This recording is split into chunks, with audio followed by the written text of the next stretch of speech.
Welcome, ladies, to the Real Estate Investor Show, providing inspiration, strategies, and insight to empower women investors to live balanced and financially free lives. Now, here are your co-hosts, Liz and Andressa. So in today's episode, ladies, we have Donna Serdula. She is a master at LinkedIn. She has built a company of over 40 writers for her company to help optimize LinkedIn profiles. And we just get into so much specific content today, don't we, Andressa? Not only content about LinkedIn, but how you can use this to really grow your business and to thrive in your particular niche. And we talked about even the algorithms of LinkedIn, which was amazing. And don't get the wrong message here. This is not an overwhelming episode. She breaks it down to a doable method that you can implement right away that she calls SOAR. So I don't want to give anything more away about this. All I can say is that give a chance, listen to this, and idealize this tool that it's available for all of us. It's what she calls the sales automation tool. Welcome back, ladies. This is Liz. And this is Andressa. Welcome back to the Real Estate Investor Show. We are talking all things LinkedIn here today. Very excited about having you on, Donna Serdula. Thank you so much for being on our show today. Oh, Liz, thank you so much for having me. Yeah, ready to jump into so many questions we have prepared for her. It's something that a lot of investors struggle or want to really get to the next level. So excited to jump in a few moments here. Andressa, we always like to get connected to our amazing women that are a part of this journey with us. We always say, we're not talking to you. We're literally walking on the journey of creating a financially free and balanced life. That's what we stand for, right, Andressa? Yes, it is. So we always like to get connected to you. Just really quick story or quick something that come up for us, and then just a quick lesson to bring into your day and bring into your life. So I'm on the hot seat here, right, Andressa? Yep. So here's what I have for you today. I went to the library yesterday with my daughter. Common thing that we do. And I always have in the back of my mind, I'm probably going to owe them some money because basically I always have some sort of fine on my account. That's just what happens. No big deal. So I go up to her with 5 new books, a couple books for my son, 3 books for my daughter. And I said, do I owe you any money? Because I always seem to owe a few dollars. She said, your balance is $47.57. $47.57. Oh, that hit a button. I was like, I'm sorry. You said $47? She's like, yes. And I'm like, how long has that been? Oh, the last month. I'm like, so we're there for like a half hour proceeding to give me a full statement of what is going on at the library, why I owe her $47, And it proceeded to show me all like the late fees, the books, I lost 2 books. They charge you 2 fees for that when you lose books. So it was like multiple different things happening on this, like literally she gave me a 3-page printout of my statement at the library. So I looked it over, and not that I was disagreeing with it, but I looked it over and I paid the money and took out my 5 books. And I sat there thinking about this. And I'm like, I got to tell us on that podcast why I'm telling you this, not showing that I'm a very good steward of library books. But besides that tip right now, how often do we really know our numbers? How often do we know our kind of where we are with different things, from a financial perspective? I didn't know I owed $47. Now, okay, I went in my, wallet and paid it, and it wasn't like $400. But that happens in other ways, right? We don't know things, what we're getting charged from an electrician or a plumber or, fill in the blank. Looking on your bank statement, I got charged $75 on one of my bank accounts, and I reached out to them. Why am I getting charged on this? So I just encourage you as investors, right? As investors, we're creating financial freedom. But the worst thing we could do is not be good stewards of our money and make sure we're managing what we have. So whether it's library fines or your, the invoices coming in, have yourself take a look at that and make sure you have a finger on the pulse. Because I clearly didn't yesterday when I went to the library, and that is not going to happen again. We have a new place for all the books. I have a whole new system set up because I want to avoid $47 fines when I go to the library. So that's what I have for you this week. I love it. Once I heard from Oprah, she's a billionaire, right? So would she care about small items? I wouldn't say that. But here's what she said. She said, I respect and honor my money and all the sweat that I put into it. So I do care about where is it going. So I thought it was a very interesting point of view. $47 might not look much, but it's just the behavior, as you're saying, Liz. Yeah. What else? Where else are we not taking a look and having the pulse, right? Yep. Which is a perfect lead in. Yeah. As we kind of talk about all things LinkedIn and really get into, we put these profiles up, we do different things on social media, right, Donna, which we'll get into, but yet do we really have a strong, presence of what's happening, kind of finger on the pulse. So before we get into all the nitty gritty and all the questions we have for you to jump in, we'd love to ask you really, what propelled you to even get involved in this business of LinkedIn, and how did that happen? I'm sure you didn't just wake up one day with it. So I'm sure it was a journey. So I'm curious to learn about your journey and how it kind of came upon, your expertise in LinkedIn. For a very long time, I'd always wanted to own my own business. That was always something in the back of my head. As I worked in corporate America and I was in different roles, I'd always wanted to have my own business. I wanted that element of freedom. And for a long time, I always wondered, what could be what is my skill set? Do I have any marketable skill set that would take me out on my own? But what I will say this is I joined LinkedIn back in 2005.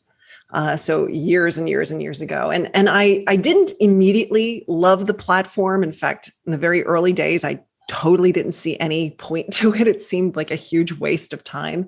But I did eventually figure out how to make it work for me, how to make it work for my territory. I was in a very cutthroat sales environment. And I really started to see how amazing it was. And it was a fabulous tool. And in 2009, so again, over a decade ago, that's when it all came together for me, that I realized I had knowledge. It needed to be shared. People needed help on branding, on utilizing this platform that was more than just a network. It truly was a platform that offered so much opportunity. And so in 2009, that's when I set up shop, and it wasn't very long after that. It was about 2 years later, brought on my first 2 writers. I now have over 20 writers. We've written over 6,000 LinkedIn profiles for executives and entrepreneurs, professionals from all over the world. And we're having a great time. Donna, and we are real estate investors, and we have LinkedIn, Facebook, Instagram, now freaking TikTok, and we might be late by the time that this podcast airs. We might have different things, right, going on, and they serve different purpose. So I wanted to differentiate LinkedIn from the other platforms.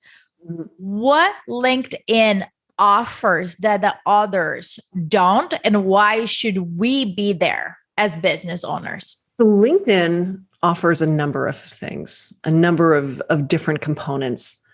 First off, it's your brand. It's a place to tell your story. It's a place to show your trajectory, a place to really showcase your credibility, who you are, what you do. That's there in the LinkedIn profile piece. There is no other network that provides such a robust profile, and done in a manner where people can query against it. So you can be found for opportunity. 2, there's the network component. It's a one-to-one component. So when you connect to someone, you're bringing them into your network. They are a first degree connection, but you're also bringing in all of their network and their network's network. So suddenly you have this exponential ability to connect with people, see inside connections. And it's something that no one can really take away from you. If you're building a CRM somewhere else, for a company, boom, they can pull that cord easily. But with LinkedIn, it's your own Salesforce automation tool. It's your own CRM. And I think there's something very, very powerful about that. In addition to the profile and the network, there is your ability to post. And in LinkedIn, we're not smiling and pointing to bubbles and having to make like be silly to get an audience. We can approach it as mature women, and we can do it in a manner that is authentic and elegant to us. So unlike TikTok, unlike Instagram Reels, we don't have to look like bozos. True, right? I love what you said, that this is a Salesforce automation tool. And instead of like, we receive a lot of like, I believe those are standard requests. Oh, I see you are real estate investors. We should chat. We should not chat, because I receive the same question, the same request over and over again. And I'm tired. I don't know if you're scamming me or if you're wasting time, or this is it. Like, this is the call to action. So what can we do instead of like reaching out versus attracting it? What can we do in our profile that will make our company be a magnet for other people and other companies that we can either collaborate or people we can serve? So I'm going to mention my methodology. I have a methodology. I call it SOAR to Success on LinkedIn. And SOAR is an acronym. It stands for strategize, optimize, amplify, and relate. So the very first thing, in order to become that magnet, in order to really approach LinkedIn, you need to do it strategically. You need to say in your head, why am I here? What am I really trying to accomplish? Am I doing this for branding? Am I doing this for prospecting? Am I doing this for, reputation management? Like, why am I here? You need to know that. You need to know who your target audience is. You need to know if they were looking for you, what would the words be? Because not everyone knows that you exist. So what are those keywords a person might be using to try to collide with you? So you really need to think of all of those things. And I would even go so far as to say, think about your story. How do you want to present yourself? How do you want to be seen? You can control how others perceive you by the words and the stories that you tell. Really think in terms of, how do I want to be perceived by that audience? So that's the strategize portion of SOAR. Then you gotta optimize.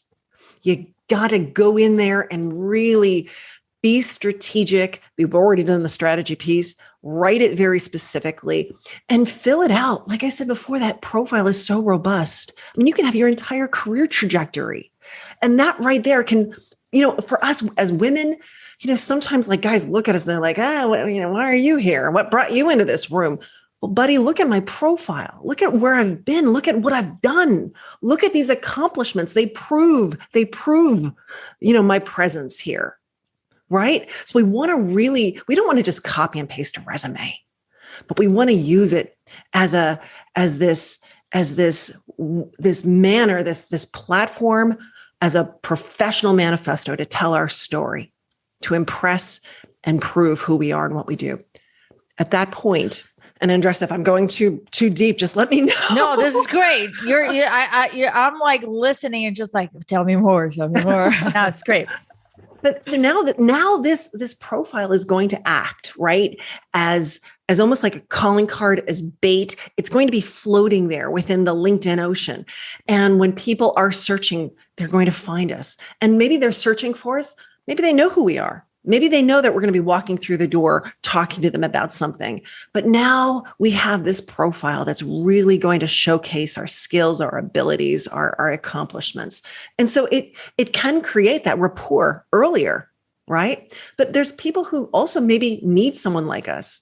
And we can collide with those searches because we've done our due diligence in terms of thinking about our keywords, and we've infused them into our profile. Now, here's the thing. This is where most people get caught up. All right. So they've done these things, but they're not getting any traction on LinkedIn. They're not getting any traction because they haven't amplified. Amplification is in the size of your network. All right. I was just doing a presentation yesterday, and I said to everyone, get out your phones, hit my network on your profile, on your app, your LinkedIn app. How many people are in your network? 150, 200, 500. These numbers are not enough.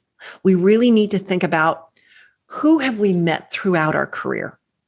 And it's not just people in the real estate industry. We want to make sure that we are connecting with our true network, all people we went to school with, our neighbors, our friends, our families. It doesn't matter if they're in different industries, because remember what I had said earlier?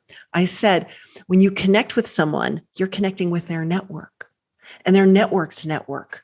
So as you're connecting with that neighbor who maybe he's in manufacturing, but maybe he's connected with other real estate developers. Maybe he's connected to investors, right? So we really want to be open in terms of those connections. I'm not saying connect with, the guy from Nigeria who has $100 million he wants to just give to you.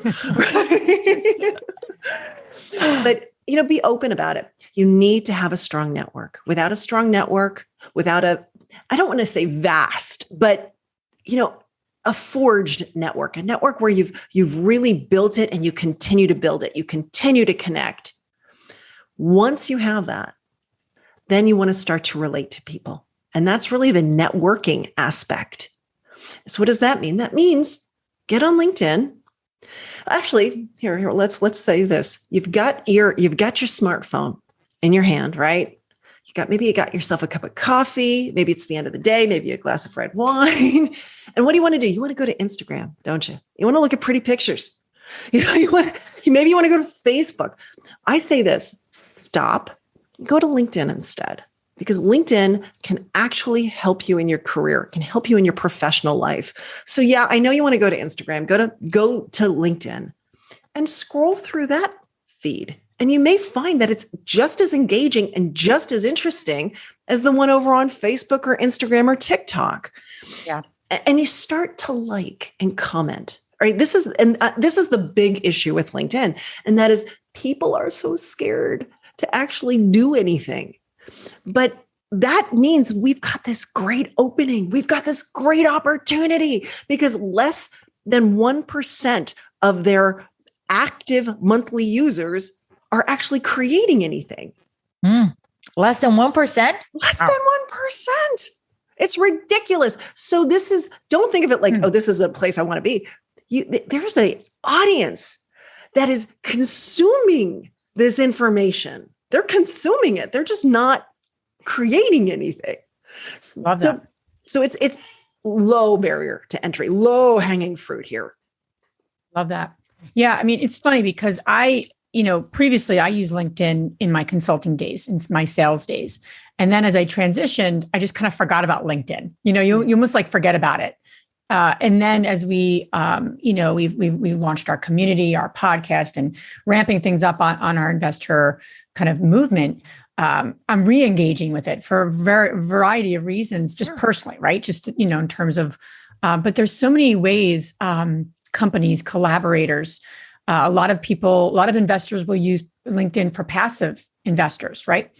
And because these are professional, these are busy people who don't want to be active. They don't want to go find the property. They may want to invest with somebody else. So there's so many ways that we could be engaging on this platform. I'm curious though, from a content perspective, what seems to work with LinkedIn? Is it obviously, everyone says video is the key to so many different, social media outlets. Is it that? Is it repurposing? Is it creating something specific for LinkedIn? I'm just curious about that. Yeah, LinkedIn has a really unusual algorithm. And if you can understand the algorithm, then it's just another way of getting more traction on this network. So this is how I want you to think about LinkedIn. Now, what I'm going to say is for the average user. All right. I'm not talking about that mega influencer. All right. Mega influencers have a different set of rules. But for that person, that professional who's out there, who wants some traction, who wants some success, who wants to, feel like their time is worth, they're getting an investment for their time. What I want you to do is recognize this. One, you do need to post, but you don't have to post every day. You don't have to post numerous times a day. If you can post once a week, if you could post twice a week, once a week or once every 2 weeks. Like I'm like taking it away. I'm taking away that that burden. feeling of intimidation and like, the post once a week, post once every 2 weeks. But when you post, make sure the post is high quality. Make sure it's asking for engagement. So don't just tell a story. I mean, Liz, you just told that great story about the library book. I mean, you could repurpose that for LinkedIn, and you could even say, what's the highest fee you've ever paid? Or, ask. And that's a great point. And people, what LinkedIn wants is, and they've publicly stated this, they want that newsfeed to be people talking about the things you care about. Mm. All right. So we have to always keep that in mind, right? So people how do they know who you know? Well, they know based upon your network, but they also know because you've engaged with these people on other posts. So when I tell you post once a week or once every 2 weeks, I'm not saying don't get on the LinkedIn platform the rest of the time. But when you are on the LinkedIn platform, spend time commenting on other people's posts. So let LinkedIn know who you know and who you have those relationships with. So when you do post, they're the ones that get it first, and they're going to actively engage with it because you've been engaging with them. All right. So that right there is, that's a secret. That's something that very few people talk about. All right. So, post, but when you're not posting, engage with other people, and don't just scroll past a post. When you see a post that the person, you actually know that person, like it, comment, say something. The other thing I said is talking about things that you care about, How do they know what you care about? Hashtags. So make sure you follow hashtags, but also make sure that you're including hashtags in your posts. They say 3 to 5. That's the magic number. Totally different than Instagram. Okay. So in that 3 to 5, and think in terms of, there's no list of hashtags. But so what you want to do is part of that SOAR, my SOAR methodology is the strategize part. Part of strategizing is, what are your hashtags? What are the hashtags that you talk about? Is it real estate? Is it real estate development? Is it investors? Is it high net worth? I don't know but you've got to figure it out. And you want to do that search ahead of time so you know how many followers that hashtag has, right? Mm-hmm. Because we don't want to just use a hashtag that has 0 followers. That's not going to help anybody. I remember when they first introduced hashtags, I remember doing a search and I was like, okay, I just did a post. I'm going to do hashtag marketing tips. That sounded great to me. Marketing tips. And I thought, but let me first check. So I ran the search to see on LinkedIn. I just did hashtag marketing tips in the search bar, the top of the screen, came back 5,000 followers. I'm like, ooh, that's not bad. 5,000 followers. I think I'm going to use that. But let me try something else. I did marketing, hashtag marketing, 5 million. The LinkedIn world, it seems like the more general the hashtag, the better performing it is. Mm-hmm. Nice. And Donna, I want to talk about mistakes, right? Because you've probably seen tons of mistakes that maybe that company, their website or their branding, it's not matching what they have in LinkedIn, or it's just different language. The copy is not concise, consistent. What are the biggest mistakes that you have seen, and how can we avoid them? Mistakes that I see. A lot of people don't like to write about themselves. They find it very, very hard. And so they'll just regurgitate already created information. So on their profile, they'll copy and paste a resume or an old bio. And, and they wonder why they're not getting any type of opportunity, why they're not colliding with good things. It's because they're branding themselves in a manner that isn't aligned to their future. It almost clings them to their past. And that's why they feel pigeonholed, because they're not actively telling the world who they are and why they're there and what they're trying to accomplish. So regurgitating old information is huge. The company page doing the exact same thing. People probably were already at your website. Don't just take that about section and paste it into your company page. They're there now to learn something else. So let's use LinkedIn to build in terms of that information. So they recognize there's still so much more they need to reach out to learn more. Love that. Talk a little bit about branding for the future. That's interesting. I mean, that's so important, but I think it's such an interesting point. And it's a key point for the women listening. So tell me more about that. Tell me a little bit more how someone would kind of explore that a bit so they can ensure because, I'll just say this as you answer that. Women don't want to appear that there's something that they're not. But we also, on one hand, on the other hand, there is a level of ensuring that the companies, the people we're attracting align with where we're headed.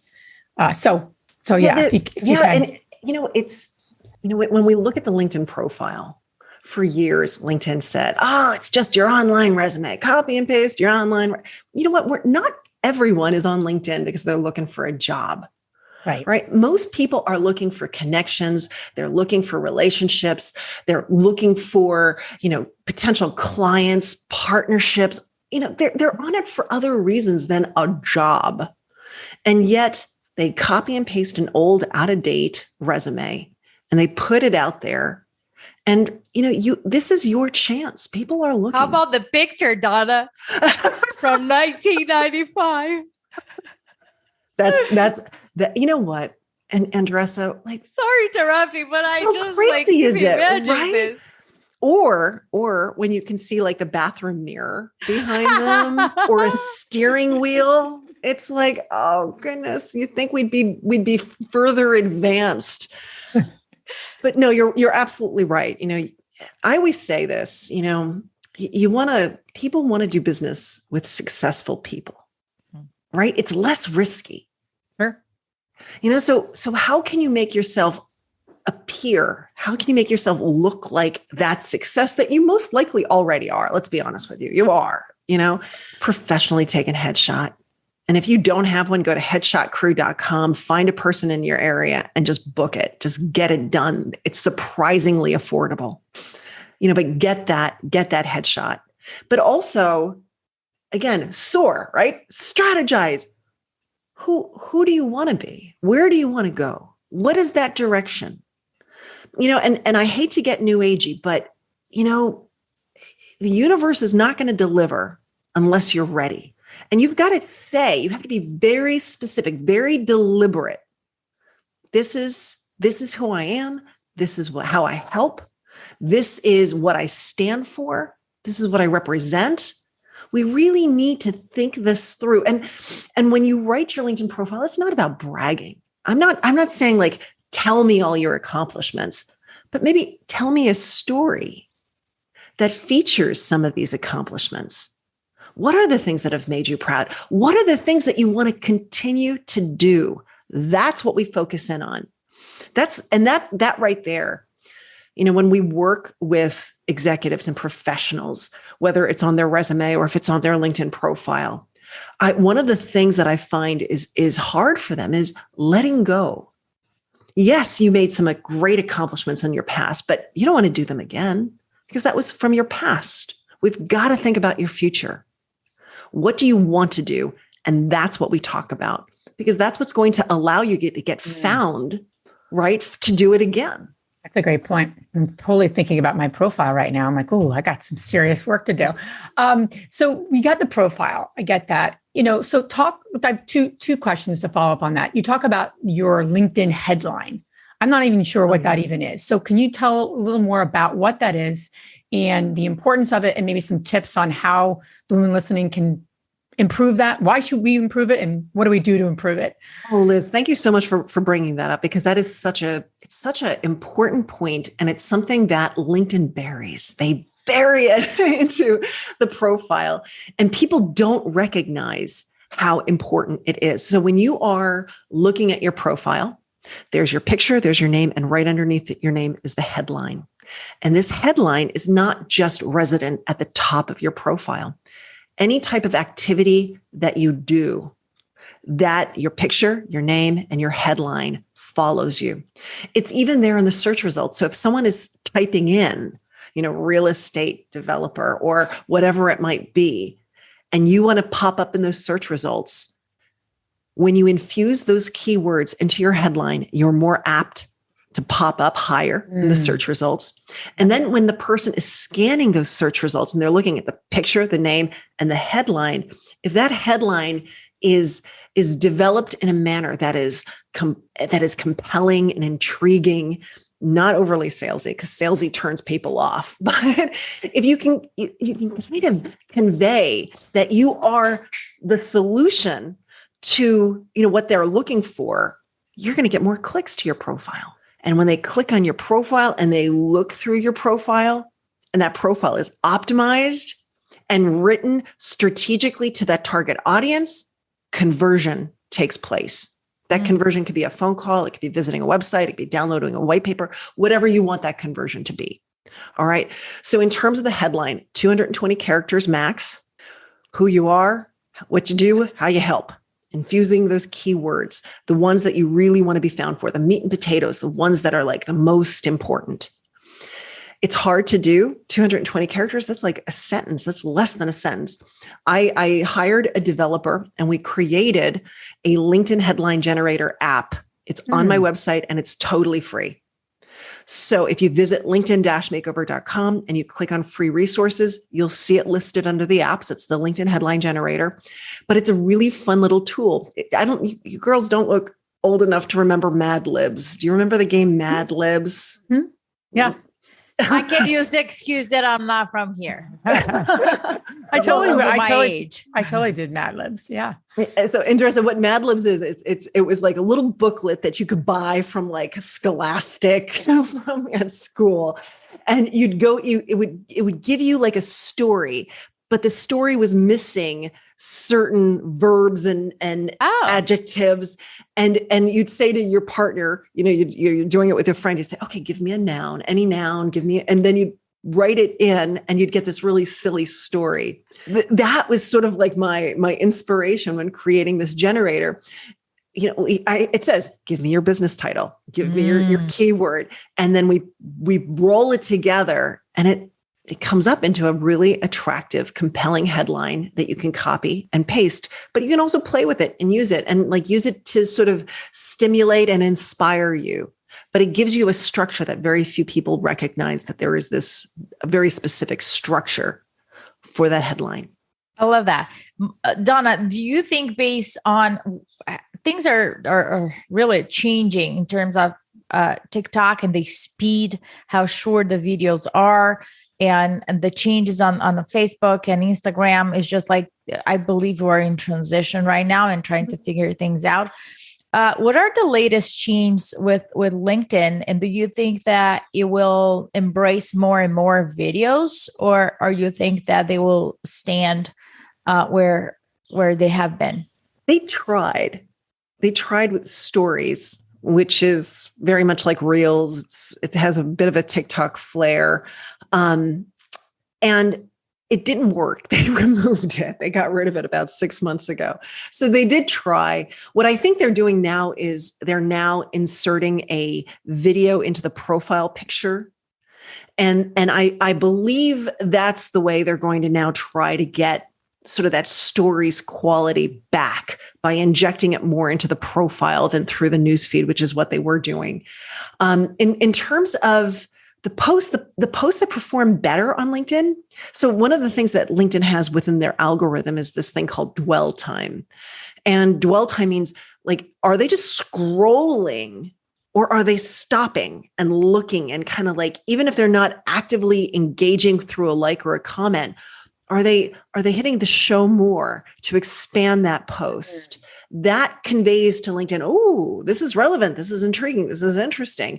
If this person liked it, other people may like it, because LinkedIn wants to serve good quality content. They want that homepage to be sticky. They don't want people going out. So with that in mind, the longer the post actually does better, because it creates that show more, which would then make a person click see more. That conveys to LinkedIn. And so those posts actually do better. So it's actually the opposite. It's like, it's not the shorter the post, it's actually the longer the post. So that's the one thing to think in terms of. The other thing is polls. Polls do amazingly well. I don't know why. I don't know why, but they do. You do a post within like 5-10 minutes, you're going to have 1,000 views on that thing. It lasts for a week. You close it out. You have at least, 5 to 10,000 views on the whole thing. And it didn't take long to do. So that may change. I don't know when people are listening to this podcast, but, right now, the last year and a half, polls have done really, really well. So that's something to consider and to utilize. Donna, for the ladies that are listening and they're asking, why the hell should I do a poll? What do I get out of that by doing a poll and investing time on just asking a question or surveying it? Top of the mind awareness, I would say. It's also a way of just engaging. People see you, they see that you're posting, they see that you're relevant, they're engaging with you. It's a touch point. Back in the day, you take something like Sandler sales training, and they used to talk about, the 6-point sales touch strategy. Yeah. And that's, I think, I said, I joined LinkedIn back in 2005. I set up shop in 2009. And back then, a lot of the same principles are the principles that we're using today. It's you want to be seen, you want to be known, you want to create that feeling of trust, that feeling of familiarity. Those are all things that, whether it was back in the 20s or it's back now in the 2000s and 20s, it's still valuable, and it makes people feel good and want to work with you. Yeah. And the connections are huge. I the other day I connected, a woman invited me to a women in wealth conference, and just on a whim, obviously knew that we're in the work of empowering women and real estate. So she invited me. I couldn't make it, but I messaged her. I said, "Thank you so much for inviting me. I'd love to connect with you further. I looked at your profile, and I'm really curious to learn more about women in wealth. Because we are always looking for collaborators. We want to serve more women."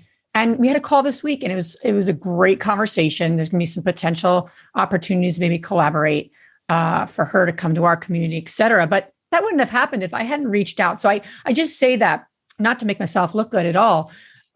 Looking good, Liz. But I do like to look good. But that's a sidebar. But no, it's really about like taking that next step. It's not going to just be about posting. We have to actually reach out and connect. And not everyone knows how to do that, So I don't know if you have any particular tips on that to address this point. Hey, I want to connect. That's people. Yeah. So does everyone else, especially as you get out there in your business. What are some of those messaging? This woman was very kind to invite me to an event that was totally connected to what I'm in the business of doing. So there was a connection. What other things can women listen to, especially if they may not think in the networking connection way?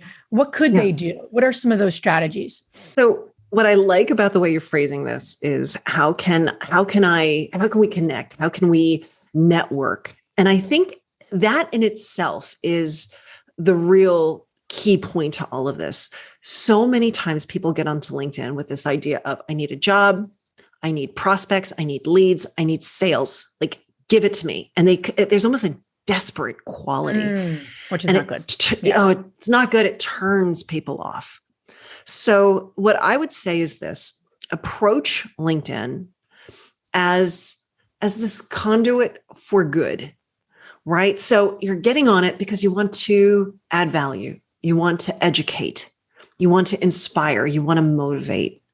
You want to act as that person who can find people with good synergies, and you want to bring them together. You want to introduce people. You want to open up your network to people and give them the resources to be successful. You look at, and I think for women, that resonates with us. We want to help. We want to, do that. But when you do that and you do it repeatedly, it's this giving mentality, and people resonate to that. People love it, and people want to do business with you.